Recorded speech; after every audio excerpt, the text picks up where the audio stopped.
1970 में खानदान की बर्बादी का ऐसा दिलखराश वाकया जो अपनी पेचीदगी की वजह से आज तक लोगों को याद है। कुछ अफराद के कत्ल की ऐसी अनहोनी वारदात जिसकी इंफरादियत के लिए ये काफी है कि इस केस से पहले भारत में न पहले कभी ऐसा हुआ और न इसके बाद से आज तक ऐसा वाकया रुनुमा हुआ। और सबसे हैरानी की बात तो यह है कि कत्ल की इस दहला देने वाली वारदात का मुजरिम भी पकड़ा गया, इससे फांसी भी दे दी गई, लेकिन आखिर तक कभी उसने ये नहीं बताया कि ये कत्ल उसने क्यों किए। तो क्या है पूरा वाकया, आइए इस वीडियो में बारीकी से एक एक चीज को समझने की कोशिश करते हैं। आज हम बात करने वाले हैं राजखोवा फैमिली केस के बारे में। इस कहानी की शुरुआत होती है भारत के नॉर्थ हिस्से में बसा एक राज्य असम से। यहीं पर एक डिस्ट्रिक्ट है डबरी, लोग उसे डबरी भी कहते हैं। सन 1969 की बात है। इन दिनों सेशन कोर्ट के एक जज हुआ करते थे उपिंदर नाथ राजखोवा। इनकी उम्र लगभग 60 साल के आसपास थी। ये अपने प्रोफेशन यानी जज की सर्विस के आखिरी पड़ाव में थे। जल्दी ये रिटायर्ड हो जाते। नौकरी के आखिरी दिनों में इनकी पोस्टिंग डबरी डिस्ट्रिक्ट इन सेशन कोर्ट में होती है। इससे पहले भी उन्होंने असम के कई जिलों में सर्व किया। इनका असली घर गुवाहाटी में था। इनकी शादी को लगभग 30 से 35 साल हो चुके थे। घर में पत्नी और 3 बेटियां थी। पत्नी का नाम था पतली राज खोवा ए के पुतल। सबसे बड़ी बेटी थी नर्मली राज खोवा ए के लीनो। दूसरी बेटी थी जोनाली ए के लोना और सबसे छोटी बेटी थी रूप लेखा एक रूपाली या बंटू राज खोवा। बड़ी बेटी ने MA किया था। इनकी पढ़ाई कंप्लीट हो चुकी थी। अब इनकी शादी की बारी थी। वही सेकंड नंबर की बेटी BSc कर रही थी। छोटी बेटी भी कॉलेज में थी। उपिंदर नाथ की बीवी बच्चे मामा बरदा शर्मा के घर पर रहते थे। अब चूंकि उपिंदर नाथ एक जज हैं तो इनका अलग अलग जिलों में ट्रांसफर होता रहता था। घर में कोई गार्जियन नहीं था, इसलिए पूरा परिवार मामा के घर पर रहता था। खुद के घर को उन्होंने किराए पर चढ़ा रखा था ताकि घर की देखभाल होती रहे। 1969 में उपिंदर नाथ खोवा की डोबी डिस्ट्रिक्ट कंसेशन कोर्ट में पोस्टिंग होती है। 1970 में रिटायर्ड हो जाते हैं। जब इनकी पोस्टिंग हुई तो इस टाइम जज का बंगला जो उन्हें अलाट होने वाला था वो अभी रेडी नहीं था, इसलिए शुरुआत में उन्हें डबरी डिस्ट्रिक्ट हाउस में रुकना पड़ता है। सर्किट हाउस समझ लीजिए कि गवर्नमेंट एम्प्लॉइज का गेस्ट हाउस। सरकारी कर्मचारियों का ट्रांसफर होता रहता है और उन्हें सरकारी घर भी मिलता है, इसलिए घर की साफ सफाई होने तक ये एम्प्लॉइज गेस्ट हाउस में रुकते हैं यानी सर्किट हाउस में। यहाँ जज भूपिंदर नाथ के साथ भी ऐसा ही कुछ था। वैसे ये अकेले यहाँ पर आए थे, मतलब इनका परिवार साथ नहीं था। पत्नी और 3 बेटियां गुवाहाटी में थे क्योंकि बच्चों का कॉलेज था। कुछ दिनों के बाद उपिंदर नाथ जज को सरकारी बंगला अलाट हो जाता है। ये यहीं पर शिफ्ट हो गए। ये काफी बड़ी प्रॉपर्टी थी। साथ में जज को कई सारे नौकर चाकर ड्राइवर बियोन वगैरह भी मिलते हैं। जिनका घर करीब में था वो ड्यूटी के बाद घर चले जाते थे और जिनका घर दूर था वो इसी बंगले में सर्वेंट क्वार्टर में रहते थे। जज उपिंदर नाथ अपनी नॉर्मल ड्यूटी में आ गए। ये कोर्ट आते जाते हैं। वहीं पर इनका पूरा परिवार, पत्नी और 3 बेटियां भी कभी कभार इनसे मिलने के लिए जज के बंगले में आती रहती। अब दिन आता है 2 फरवरी 1970। आज के दिन जज भूपिंदर नाथ राज खोवा अपनी सर्विस से रिटायर्ड हो जाते हैं। इस वक्त इनका पूरा परिवार भी यहाँ पर आया हुआ था। अब चूंकि जज ओपन रिटायर्ड हो गए तो उन्हें अपना ये सरकारी बंगला खाली कर देना चाहिए, लेकिन ये खाली करते नहीं हैं। उन्हें 2-3 महीनों तक की छूट मिली थी कि ये आराम से कहीं और रहने का इंतजाम कर लें। भूपिंदर नाथ के नौकर चाकर भी यहीं पर थे। इनके रिटायर्ड होने के बाद अब दूसरे जज इस जिले में सर्विस के लिए आते हैं, मिस्टर NK चौधरी, लेकिन वो फिलहाल सर्किट हाउस में रुके हुए थे क्योंकि जब तक भूपिंदर बंगला खाली नहीं कर देते वो कैसे शिफ्ट हो। भूपिंदर अपने परिवार के साथ इसी बंगले में रहते हैं। 3 फरवरी को उन्होंने अपने साले बरदा शर्मा को कॉल किया टेलीफोन से। वैसे बरदा शर्मा ड्यूटी इंस्पेक्टर जनरल ऑफ पुलिस थे यानी DIG थे। उपिंदर नाथ की पत्नी पुतल राज खोवा इनकी सबसे बड़ी बहन थी। इनके ही घर पर बहन और 3 बांजियां रहती थी। तो 3 फरवरी को उपिंदर नाथ ने अपने साले साहब को कॉल किया और कहा कि इनका जो घर किराए पर है इसे खाली करवा दीजिए क्योंकि अब ये कभी भी घाटी में शिफ्ट हो सकते हैं। आगे 10 फरवरी को बसंत पंचमी का त्यौहार या सरस्वती पूजा पड़ने वाला था। ये त्यौहार असम में काफी धूमधाम से मनाया जाता है। मेला वगैरह भी लगता है। उपिंदर नाथ ने सोचा कि इस बार अपने परिवार के साथ मेला घूमने जाएंगे। अब तो कोई टेंशन भी नहीं है काम भी नहीं करना है, रिटायर्ड हो चुके हैं। लेकिन दोनों छोटी बेटियों लूना और रूपाली का एग्जाम था तो उन्हें 8 फरवरी को वापस घाटी भेजना पड़ा, मगर पत्नी पुतल और बड़ी बेटी लियोना यहीं पर रहते हैं। अब 10 फरवरी का दिन आया। ये लोग अपना त्योहार वगैरह मनाते हैं, मेला घूमते हैं। अब इसके कुछ दिन के बाद 14 फरवरी को उपेंद्र नाथ ने फिर से अपने साले साहब बरदा शर्मा को कॉल की। इनसे बोला कि अब दोनों बेटियों को यहाँ डबरी भेज दो, हम लोग टूर पर जाएंगे दार्जिलिंग। लेकिन बरदा शर्मा मना कर देते हैं क्योंकि बेटियों का कॉलेज था, एग्जाम होने वाला था, आगे दिक्कत होगी। दोनों बच्चियां भी डबरी जाने से मना कर देती हैं क्योंकि एग्जाम की तैयारी करनी है। लेकिन उपेंद्र नाथ ये मानने को तैयार नहीं। उन्होंने कहा कि आज ही बेटियों को भेजो, जरूरी है। अब साले साहब क्या करें, इनको बात माननी पड़ती है। 14 फरवरी की दोपहर में उन्हें दोनों बेटियों को बस में बिठाना पड़ा। वो शाम तक गुवाहाटी से डबरी पहुंच भी गई। अब धीरे धीरे कुछ दिन गुजरते हैं। 24 फरवरी को उपेंद्र नाथ ने फिर से अपने साले साहब को कॉल किया टेलीफोन से।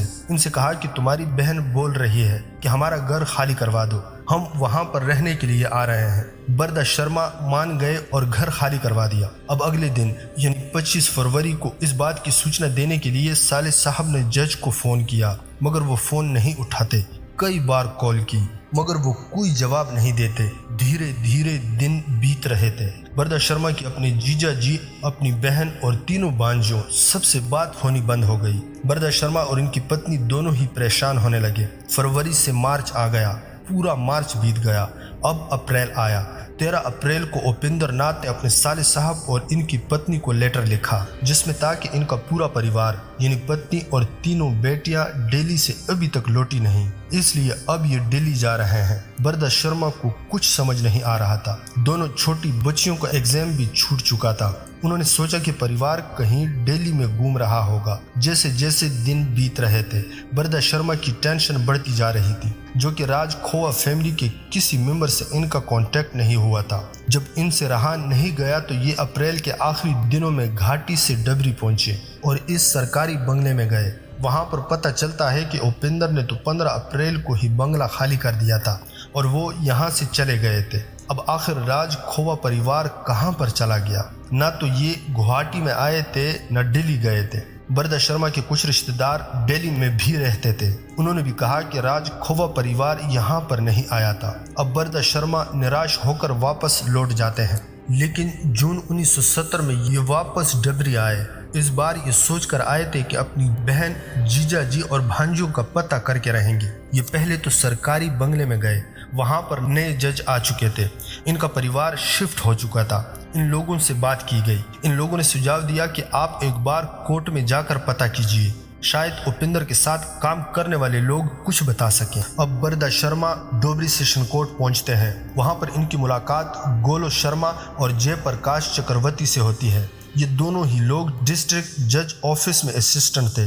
गोलोक शर्मा ने कहा कि उपेंद्र नाथ कुछ अपना सामान छोड़कर 15 अप्रैल को ही चले गए थे और ये अकेले थे। वहीं जयप्रकाश ने कुछ चौंका देने वाली चीजों का खुलासा कर दिया। ये बरदा शर्मा की काफी रिक्वेस्ट करने पर और इनकी परेशानी को देखकर इसका खुलासा करते हैं। जयप्रकाश के पिता थे सत्यप्रकाश चक्रवर्ती। ये उपेंद्र नाथ के काफी भरोसेमंद आदमी थे। इसी जून महीने में कुछ दिन पहले उपेंद्र नाथ सत्यप्रकाश के घर पर पहुंचते हैं गोरीपुर।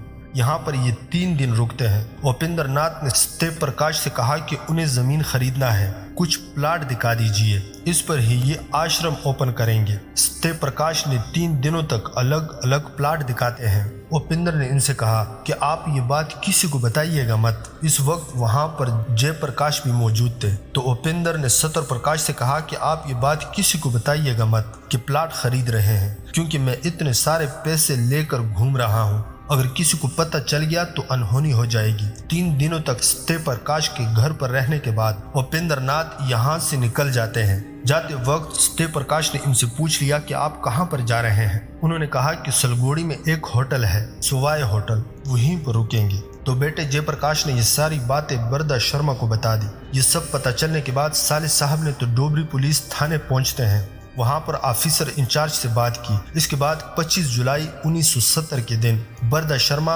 एक रिश्तेदार और डरबी थाने के ऑफिसर इंचार्ज, ये तीनों लोग सुवाई होटल पहुंचते हैं। वहाँ की डिस्क्रिप्शन में पता किया, यहाँ कोई उपेंद्र नाथ राज खोवा मुख शख्स रुके हुए हैं। चेक करने पर रूम नंबर 3 की बुकिंग मिलती है। अब ये तीनों लोग और होटल के कुछ स्टाफ रूम नंबर 3 के पास गए। डोर नॉक किया, दरवाजा खुलता है। दरवाजा खोलने वाले और कोई नहीं बल्कि उपेंद्र नाथ राज खोवा होते हैं। वो अपने साले और बाकी लोगों को देखकर चौंक जाते हैं। बरदा शर्मा ने इनसे पूछा कि इनकी बहन और तीनों भांजियां कहाँ पर हैं? हमें साफ साफ बता दीजिए, हमारी आपसे कोई दुश्मनी भी नहीं है। उपेंद्र नाथ ने पहले कहा कि वो लोग दिल्ली में हैं। इस पर बरदा शर्मा एग्जैक्ट एड्रेस पूछते हैं और बोले कि हमें साथ चलकर दिखाइए। फिर उपेंद्र ने कहा कि वो लोग दार्जिलिंग में हैं।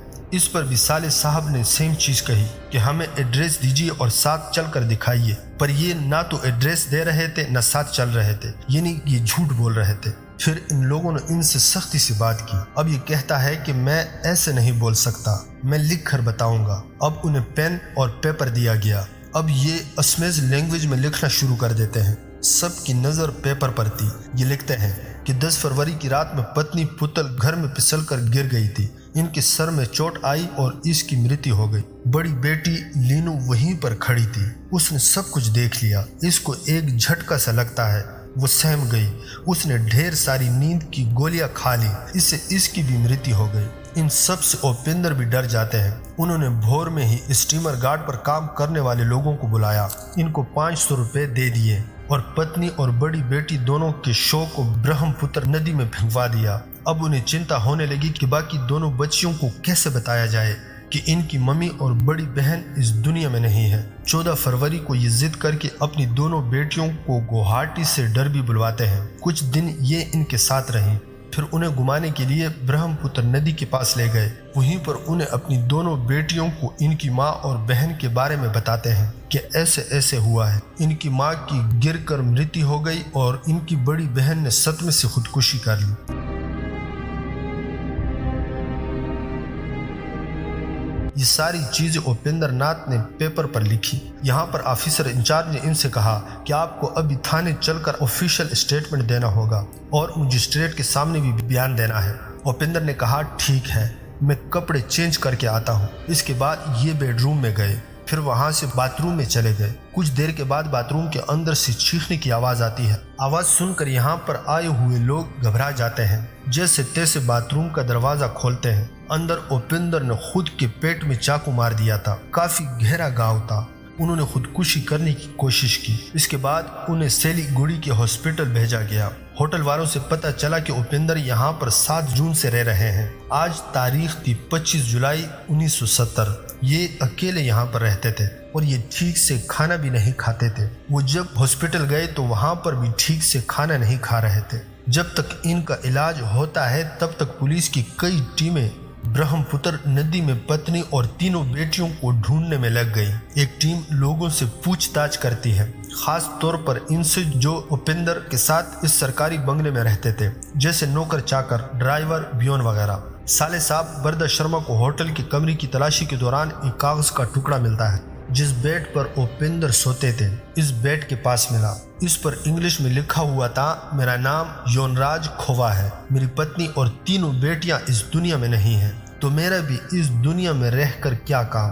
खैर, इधर लोगों से पूछताछ के दौरान जज साहब के कुछ किस्से सामने आते हैं। रिटायरमेंट के कुछ दिन पहले 14 जनवरी 1970 को माघ योनामा का त्यौहार था। इस दिन उपेंद्र ने अपने एक बियोन बगन पसार राव से कहा कि इनके बेडरूम से अटैच जो बाथरूम है, इसकी खिड़की पे वहां से पेड़ की टहनियां लग रही हैं।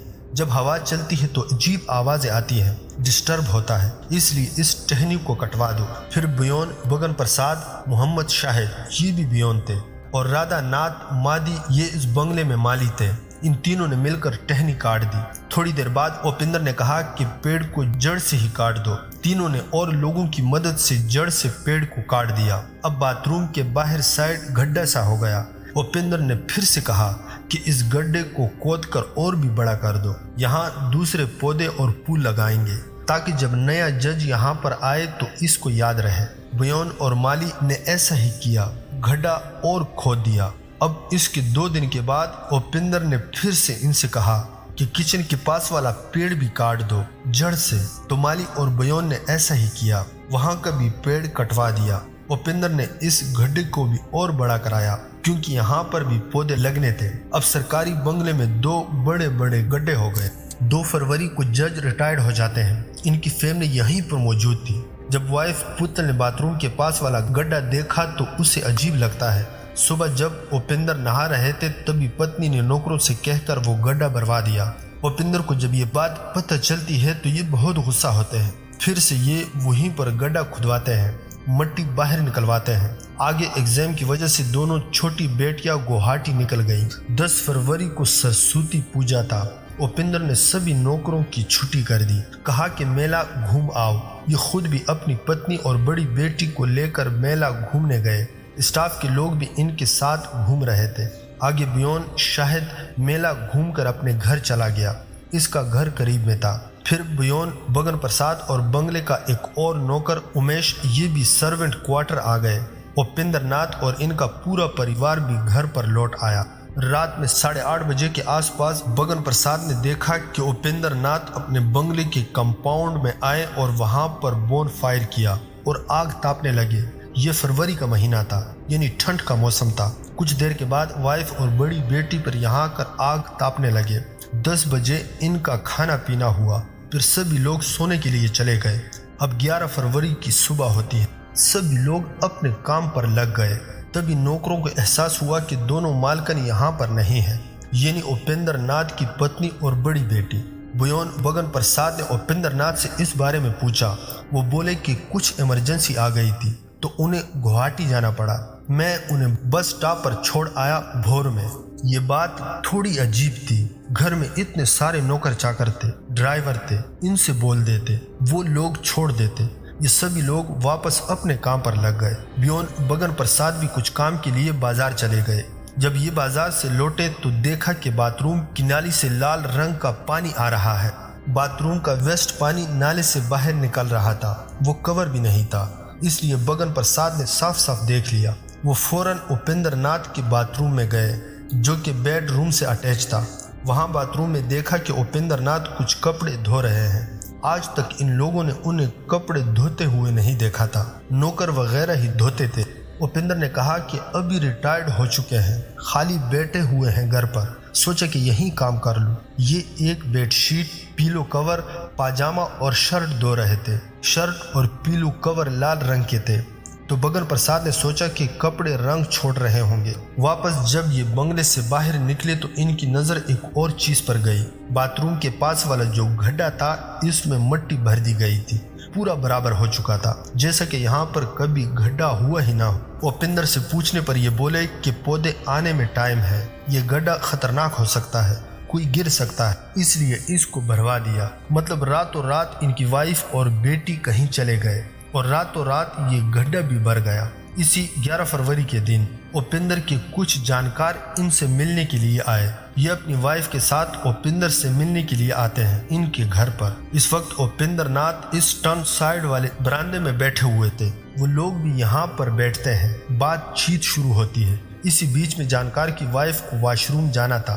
उपिंदर ने इनसे कहा कि बेडरूम से अटैच बाथरूम में मत जाइएगा, वो बहुत गंदा है, किसी और वॉशरूम में चले जाइए। जानकार ने इनसे पूछा कि आपकी फैमिली कहाँ पर है, आप अकेले क्यों हैं? अब तो रिटायर्ड हो चुके हैं, फैमिली को आपके साथ होना चाहिए। इस पर ये बोले कि पत्नी और बेटी घाटी में है क्योंकि दोनों छोटी बेटियों का कॉलेज है, कुछ दिन में ये भी चले जाएंगे। इस 11 फरवरी की सुबह सुबह एक प्लम्बर भी यहाँ पर आया था वाटर पंप ठीक करने के लिए।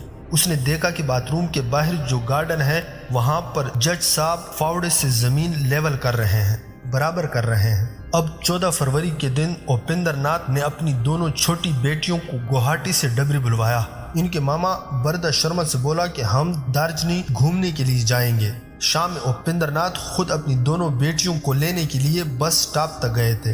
बेटियों ने पिता से पूछा कि माँ और बड़ी दीदी कहाँ पर है। इस टाइम गुलोक शर्मा जो कि डिस्ट्रिक्ट ऑफिस में असिस्टेंट थे, वो भी बंगले पर मौजूद थे। इनके सामने ही बेटियों ने अपने पिता से पूछा था। अब उपिंदर बेटियों को क्या जवाब दे? घर में सभी को बोल रखा था कि वो घाटी गई हैं, लेकिन यहाँ पर तो बेटियां खुद घाटी से आई हैं। उपिंदर ने बेटियों से कहा कि वो दोनों कोकरा झाड़ गई हैं। एक रिश्तेदार की तबीयत खराब है, उन्हें देखने के लिए गई हैं। ये सुनते ही स्टाफ के लोग बोल पड़े कि आपने तो कहा था कि घाटी गई है।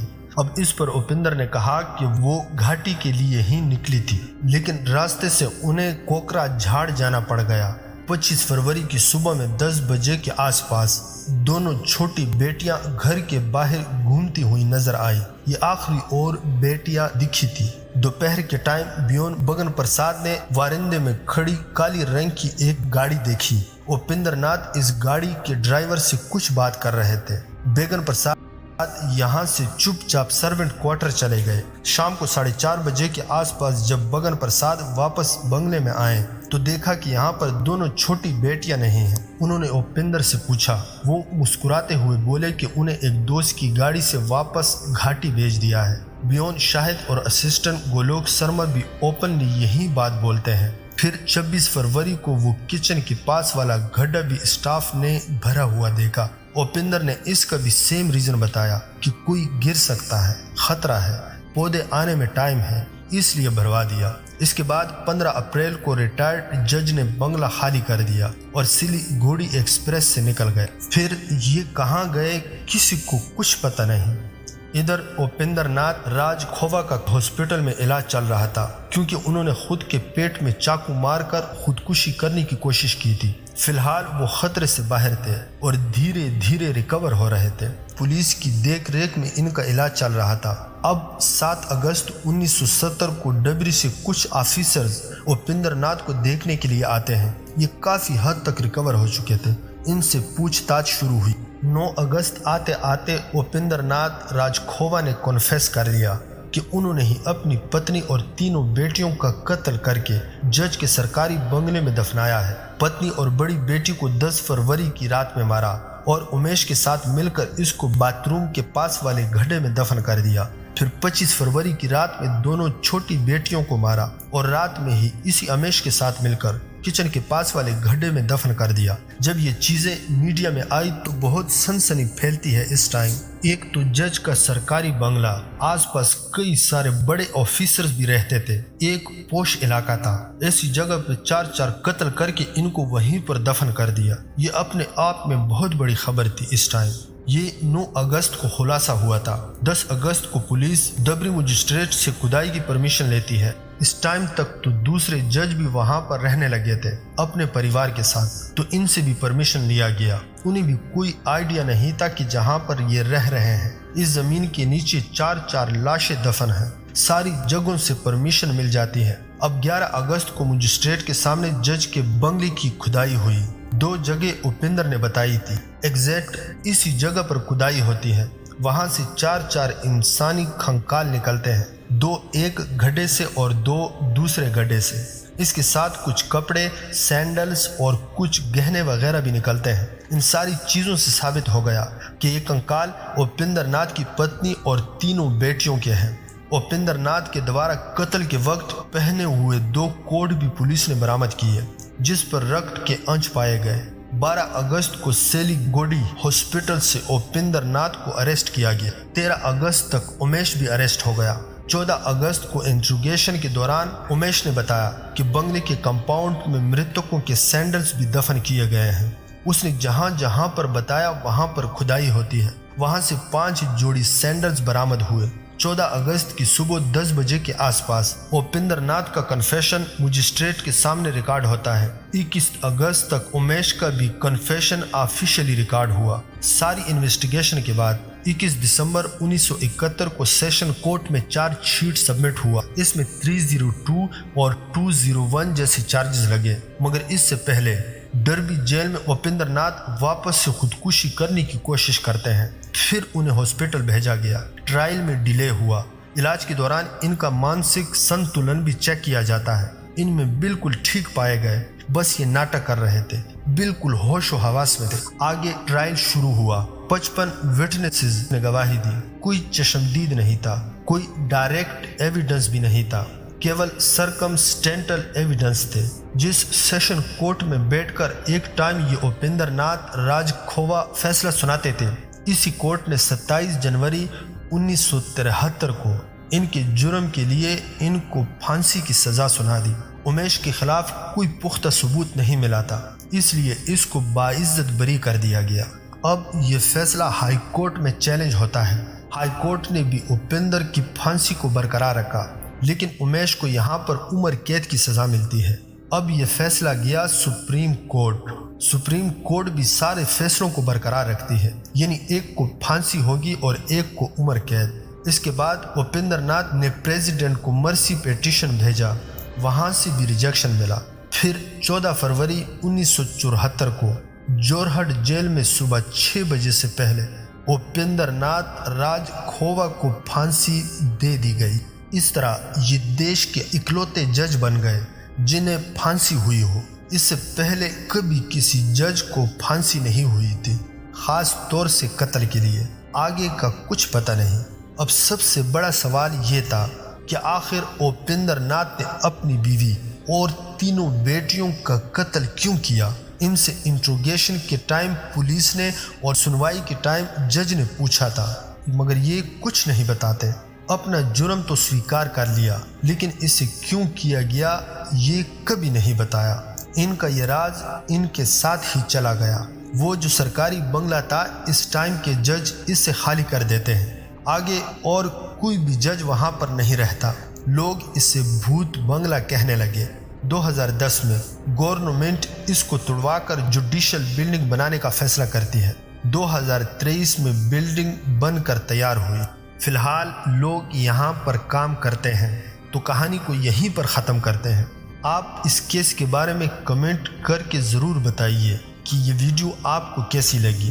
वीडियो को लाइक और शेयर ज़रूर कीजिए और हमारे चैनल को सब्सक्राइब करना न भूलिएगा और साथ में बेल आइकन ऑन कर लीजिए। मिलते हैं नेक्स्ट किसी अच्छी सी वीडियो में किसी अच्छे से केस के साथ।